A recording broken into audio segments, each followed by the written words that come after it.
রংটা সাদা ধন্য দাদা। কবি ভবানী প্রসাদ মজুমদার। সবাই একসঙ্গে বলবে, রসে ডুবে ডিগবাজি খান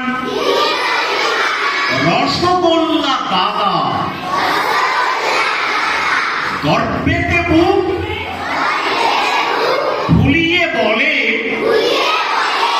রংটা আমার সাদা।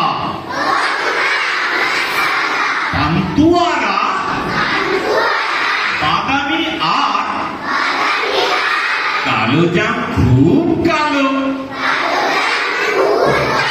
ওদের চেয়ে দেখতে আমায় 250 গুণ ভালো।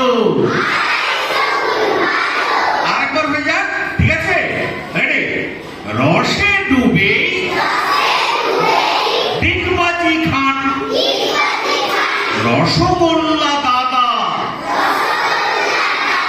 গর্বেতে বুক ফুলিয়ে বলে রংটা আমার সাদা। পান্তুয়ারা বাদামি আর কালো জাম খুব কালো।